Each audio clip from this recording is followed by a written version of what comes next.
Eu vejo muita gente falando, tinha que trocar a WD e colocar a Federação Paulista para apitar. É um movimento que poderia ser válido? Poderia ser válido. Sim. Mas a WD traz muitos árbitros da federação para A poder maioria apitar. deles, né? A maioria deles, para apitar aqui no futebol de várzea. Então, não sei se o nível mudaria tanto assim. E as pessoas precisam entender que os árbitros não entram em campo para errar. Exato. Então, assim, não tem ninguém mais preocupado em fazer um bom trabalho do que eles. Só o que eu acho em relação de comunicação, de imprensa, com o trabalho de arbitragem no futebol de várzea, é segurança. Sim. É segurança. Porque, assim, uma coisa é você mostrar a arbitragem de forma exaustiva um erro no futebol profissional, onde você tem um batalhão de choque, você tem todo um aparato policial para fazer a proteção do árbitro, ninguém vai pôr a mão no árbitro ali. Sim. No futebol de várzea, não é a mesma coisa. Então, precisa pensar no bem-estar das pessoas. É preciso você ter responsabilidade de como você vai mostrar isso, porque, acima de tudo, tem uma pessoa por trás. Sim. Então, assim, eu brinco muito com o Thiago, jogador, quando ele perdia uns gols que só ele perdia, mas sem mostrar de uma forma que o Thiago seja o pior jogador do mundo, para que as críticas não venham e afetem a pessoa. Sim. Porque tem que ter... O ponto é responsabilidade, Thiago.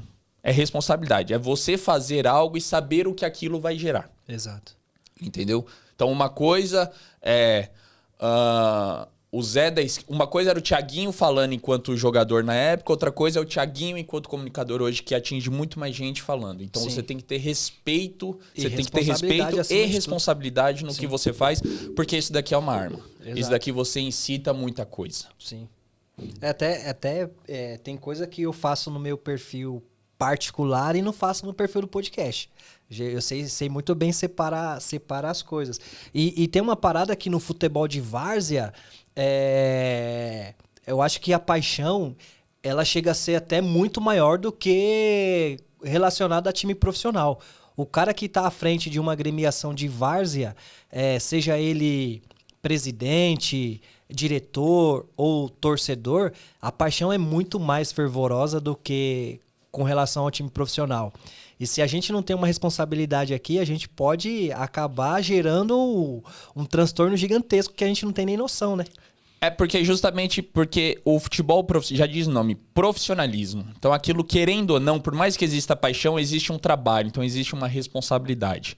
O futebol de várzea, ele é muito mais paixão do que o futebol profissional. Muito mais. Muito mais. Até porque futebol profissional, todo mundo aprende a se relacionar. Você nasce, você vai ser corintiano, palmeirense, santista, São Paulino...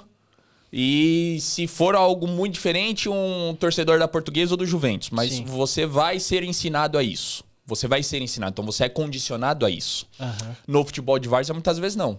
No futebol de várzea, muitas vezes você descobre e aí você se apaixona e é um movimento puramente emocional. Se não identifica, teve identidade, isso, né? Não tem ninguém que te condiciona isso muitas das vezes. Uhum. Que foi o que aconteceu comigo, por exemplo. Eu não tenho um time de coração. Lucas, você tem um time de coração do futebol de várzea? Eu não tenho, porque eu não cresci no futebol de várzea. E quando eu conheci o futebol de várzea, do ponto de vista da cobertura, eu me apaixonei de um jeito que eu não troco ele hoje para trabalhar com o profissional. Certo. O profissional é minha diversão, o futebol de várzea é meu trabalho. Da hora. Isso é legal. Não troco. Lucas, se você puder escolher, você vai trocar? Se eu puder escolher, eu não troco nunca. Porque eu gosto muito mais do futebol de várzea. Apesar que já tá diferente do futebol de várzea que eu conheci. Já tá muito diferente, né?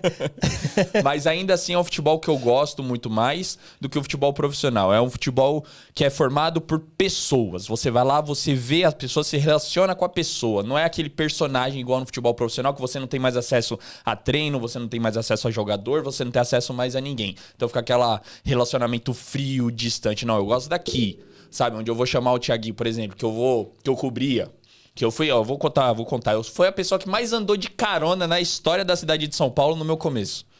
Porque, tirando hoje que eu tive que vir de metrô porque era rodízio do carro, só ia de ônibus pra todo canto. Isso ônibus mesmo. E metrô. Isso é verdade. Então eu saía de Santo Amaro pra ir fazer jogo em Guaianazes, lá no campo do Botafogo, no Céu Jambeiro. Guaianazes, Céu Jambeiro. Céu Jambeiro, de ônibus. Então muitas das vezes pra voltar ou pra ir, pegava carona com alguém. Sim. Fui fazer jogo lá no Tiradentes. Não, né, no campo do Tiradentes eu nunca fui, mas eu vou falar um lá perto, que é no 8 de maio. Pô, no 8 de maio, me dá uma carona até o metrô Itaquera, pelo amor de Deus, pra eu poder chegar em casa, que senão... aquela mochila, tripé, câmera, com todo aparato lá nas costas e vambora. Então, assim, Então eu cobri, e é muito engraçado isso, porque naquela época a gente se torna uma personalidade. Sim.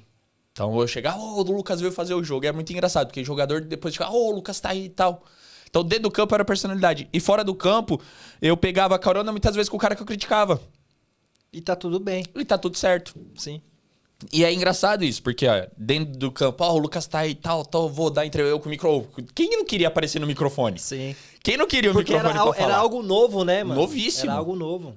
Os vídeos nem era HD, pessoal. A gente salvava vídeo em 480. Era algo novo.